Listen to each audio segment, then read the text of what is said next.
Hi guys. हलका वारा आणि ऊन, समोर सुंदर कोस्टल रोड आणि मनात एकच एक्साइटमेंट, आज काहीतरी मस्त अनुभव मिळणार आहे.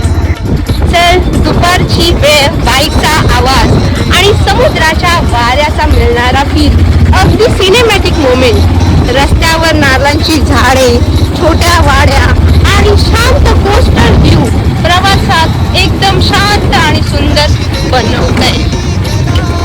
इथे पोहोचलो थल बंदरावर आणि मस्तपैकी शेडमध्ये माझी गाडी पार्किंग केली आणि इथे तुम्ही पाहू शकता हे बोटी. आणि इथूनच आपल्याला जायचं आहे अंधेरी आणि उंदेरी या मार्गाकडे जायचं, इथूनच जाणार बोटी. मित्रांनो, आता माझ्या भावाने तुम्हाला सांगितलं की आता आम्ही इथून बोटी पकडून जाणार आहोत खंदेरी उंदेरीला. पण ह्या नंतर समजलं की खंदेरी उंदेरीला जाण्यासाठी या बोटी नाही जा, आम्ही तिकडे चाललोय आणि आता तिकडे स्टार्ट करू खंदेरी उंदेरीला जाण्यासाठी. तुम्ही पाहू शकता नौगाव बंदरावर कोलंब्या सुकवल्या आहेत. इथल्या लोकांचा मुख्य व्यवसाय म्हणजे मासे पकडणे, मासे विकणे, राहिलेले मासे सुकवणे. आता पाहू शकता तुम्ही. तर आता निघालो आम्ही थलला जायला, थल बंदरावर जायला. आणि तुम्ही पाहू शकताय तर हा रस्ता किती छोटा होता. आणि माझा भाव किती घाबरला. नारळाची झाडं, खूप सारी नारळाची झाडं इथे तुम्हाला पाहायला मिळतील, कारण समुद्र किनारा जवळ असल्यामुळे. बाबा, खंदेरी उंदेरीला जायला बोट? बरं बरं बरं, ठीक आहे, थँक्यू. आता आम्ही आलो थल बंदरावर. आता थोडं चालावं लागेल आम्हाला. त्याचा भाव बघू शकता तुम्ही. तो तर स्टार्टच केले, त्याने एन्जॉय करायचं बघा. आणि सिंगर.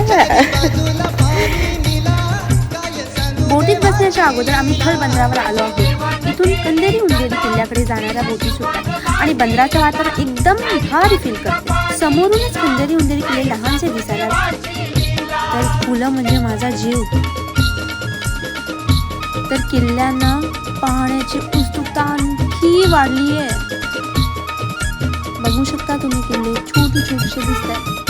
20-25 वेट केल्यानंतर फायनली आमची बोट या ठिकाणावर आलेली आहे. तर खूप बरं वाटतं. खूप वेट केलं. आता माणसं उतरतात, कधी उतरतात आणि कधी बसतं असं झालंय. पोहता येत असून जीवाला घाबरणारा हा आमचा दादा तुम्ही पाहू शकताय. तर शेवटी आमची बोट थल बंदराकडून खंदेरी उंदेरीकडे निघाली. बोट सुरू झाल्यानंतर क्षणीच समुद्राचा गारवा चेहऱ्यावर येऊन बसला. एकदम परफेक्ट फिलिंग. पाण्याच्या लाटा बोटीला हलके झळकत आहेत आणि त्या आवाजात खूप मज्जा आहे. आम्ही दोघे हा मोमेंट खूप एन्जॉय करत होतो. समुद्राच्या मध्यावरून दिसणारा व्ह्यू तर आणखीच अप्रतिम. बघा कशा लाटा बोटीला धडकत आहे. एकीकडे नीलं पाणी, दुसरीकडे आकाश आणि समोर खंदेरी उंदेरी किल्ले हळूहळू जवळ येताना दिसतात. बघू शकताय तुम्ही, हे उंदेरी किल्ले आहे.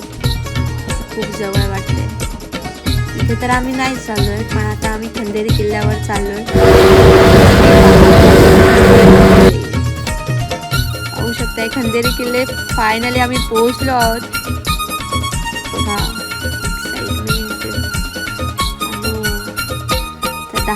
10 मिनिटाच्या प्रवासानंतर आता आम्ही पोहोचलो आहोत खंदेरी किल्ल्यावर. आता उतरताना आम्ही एका बोटीतून दुसऱ्या बोटीत उतरतोय. लई डेंजर. पाहू शकताय काही जणांना ना खूप डिफिकल्ट आहे उतरताना. इकडे कुठे जाऊन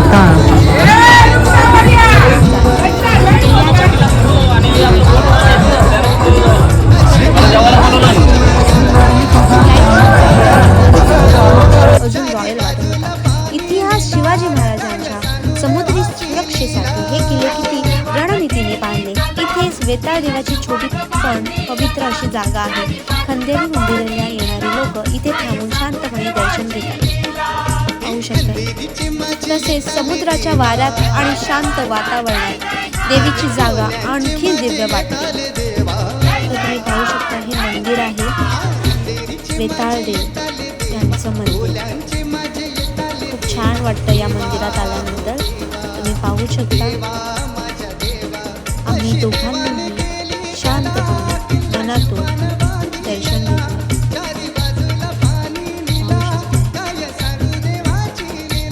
हे येता देव आहे.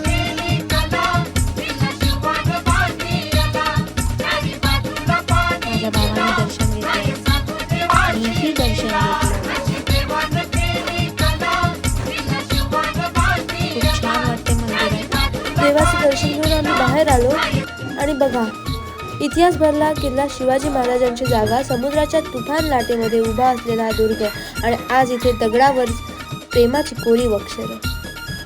खूप तहान लागल्यामुळे आम्ही एका काकींकडून पिण्यासाठी पाणी सुद्धा मागितलं. इथे पाणी विकत मिळत नाही.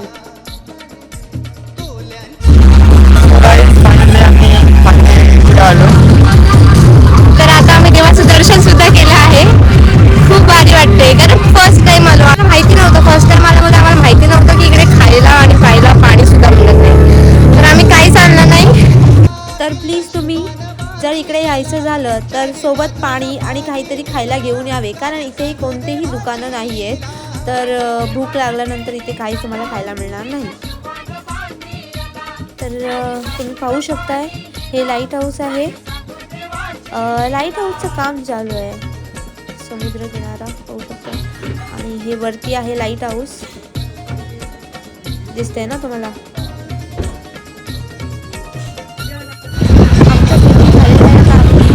बसलो, तुम्ही पाहू शकताय बोटीमध्ये बसलो आम्ही. बघा खूप मजा आली आम्हाला. अजून काही माणसं बोटीमध्ये चढत आहेत, पाहू शकताय. फायनली आमचा प्रवास संपला आणि आता आम्ही पोहोचलो आहोत.